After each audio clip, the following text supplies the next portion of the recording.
I thought I will cover three areas which are important in the cybersecurity space. One is the kind of trust how you create to interact with cyberspace. The second is standards on this. Third is how you give assurance. I think I am trying to talk about insurance to assurance, the transition challenges what we have. So the first thing requires in cyberspace, citizens are identified, not citizens. So how to make that kind of identification mapping from citizens to citizens is a major challenging issue in the cyberspace security. The second thing is, it's a very dynamic space, it's exponentially growing, interactivity, very highly interactivity. No single law is enough. Law is territorial bound, but cyber has no territorial bound. So we have to act a kind of cyber interactions, the dynamic laws which is going to be universal, which is not there. So we have to try to come out to kind of a TT type of agreements between the various countries to come to acceptance of the cyber definitions, the crime definitions, the investigation, control, cooperation, and also forensic aspects. I think very, very important aspect to be covered there. The third is, I think, trust. How do you create trust? So first aspect is, I will start with the insurance because I am in the IT board of some of the banks, and I will start with one of the small examples I'll give that gives the kind of challenges why I'm talking about assurance today. I called all the parties involved in core banking system, and we interacted with them. The hardware follow, maybe partly with the second national last general bank here. So the suppliers of Sun Microsystems came. They said my hardware can deliver that kind of throughput. No problem for us. It is size. The second fellow we got the network fellows. They said that my network can give you that kind of bandwidth what you need. The third fellows are the kind of application service providers. There's Infosys at that time, my Pinnacle. So they said we can give you the kind of things environment for application which is security control. The fourth fellow is the security advisor, Ramco, which came to life saying that we have advised all the security features needed from end to end, and it is for them to implement.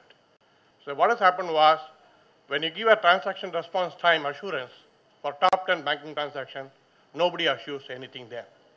We are customers, or we are terminal at the banks, nobody is assuring top 10 transactions of banks assurance time because that fellow says hardware can deliver, it depends on the application. The application says I can deliver, depends on the network bandwidth I give. The Ramco fellow says I'll get all the advice I given on security, but it is for them to implement how they want to implement in the kind of entire environment, end to end, from hardware to software to application to network and delivery services. I think we have an issue here. So that this is a major issue we have to consider in terms of transition from to assurance, why it is cyber assurance is needed in the world. The second is, I think, I want to talk about standards here. I think many people know that some standards have been come out. I was the chairman of the standards committee for quite some time, nearly 2.5 decades, in Bureau of Indian Standards as well as international committees. But we found no single standard satisfies. Let me give a plethora of standards here. Standards can be defined as two sides. One is technical standards, which talks about interactivity and interoperability. The second thing is management standards, which is supposed to about certifiability, verifiability, auditability, and compliance to the standards coming into the picture. You take, for example, the cyberspace. The standards are what is there can be defined here, ISO 9000. Maybe it talks about quality management process standards, which is certifiable, auditable, verifiable. The second standard we are talking about 14,000, which is going to be environmental specific standards, physical infrastructure standards, which has to be convincingly secure proof. Maybe from the access side, from the interactive side, from the kind of deliverable side, we have to be important there. Third standard is COSO standard, which is supposed to be risk management standard, which is going to be a kind of thing. It varies from sector to sector, from function to function. The fourth standard is COBIT standard, this audit standard, which is supposed to be a framework which has to be implemented depending upon the environmental specificities and sectoral specificities we have. The fifth standard is ISMS standard, 27,001 people talked about here. This ISMS standard is one of the security management standard which is auditable, verifiable. Next standard is going to be delivery standards, that is 20,000, right? Then after all this, we are talking about Six Sigma. I think we are trying to reach the Six Sigma level of assurance when every standard is going to be talking about different aspects of environment, of infrastructure, and other applications in a cyberspace. So we have to worry about sectoral specific standards to be evolved. I think we started working in this direction. Maybe there's an important thing which we should do.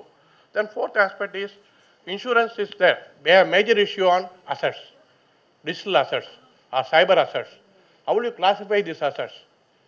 How will you, once you classify the assets and risk on the assets have been identified, then you can protect it. So really, I think asset classification is a major challenging task in the cyberspace. The second thing is when you go to the kind of next thing is after the assets there, so insurance is taken to see the compensation in case of a loss, financial things so that you can recover from the financial, recreate the kind of environment possible. The insurance gives you the kind of confidence level that if it's damaged, maybe you reconsider with the kind of financial support it gives and the protection policy. Next level, we said audit, right? Being the IT advisor to CAG India for quite some time, the audit has got three concepts, three levels. What we are doing today is only IS audit, or maybe network audit to some extent, maybe physical infrastructure audit to some extent, but IT audit takes about pre, concurrent, and post. What we do is only a post. So we have to do a continuous audit schemes to see that environment is trustable all the time when interaction happens 24/7, 365 days in a year. The second thing is IT audit consists of 7 layers, but we are talking about only 3 layers here. Technology audit, nobody does. Any enterprise has multiplicity of technologies come into existence for various time frame. All the technologies coexist, converge, work together to deliver what you want. How will you safeguard these kind of things where multiple technologies come into the enterprise at different point of time and you synchronize, converge, and see the deliveries happening at the kind of type of interaction to the delivery side. I think very, very important aspect in terms of the kind of standards, the kind of things what we are looking about, the kind of from end-to-end point of view. The third point that we are talking about is a kind of thing where the assurance has got a 4-layer framework. This is what I think we are working on research on this. The first layer framework is going to be management assurance. Today, on the corporate governance side, management is accountable. How you make that accountability of the management when cyber area, right? The cyber governance, the point of view. So management assurance is a very important layer, the topmost layer. The next layer is operational assurance. The operational assurance is one where day-to-day operations, interact with time-to-time operations, we have to worry about it. The third layer is technology assurance. Who is going to do this job?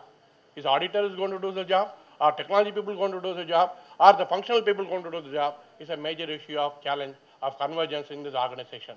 The fourth layer is the financial audit. Of course, it is done because the certifiable statements are coming out, but it's not transparent. So I'm saying we are working on the transparency of the financial statements. The other one is network audit. Who is going to do? Because there are a lot of things have been IDS, IPS, all the technologies come up into this so that you can do the audit of network environment. Then fifth side is the kind of things where we are talking about the kind of service delivery assurance. We have a major issue on this. So the daily audit, IT audit layer consists of 7 layers, but management layers consists of 5 layers.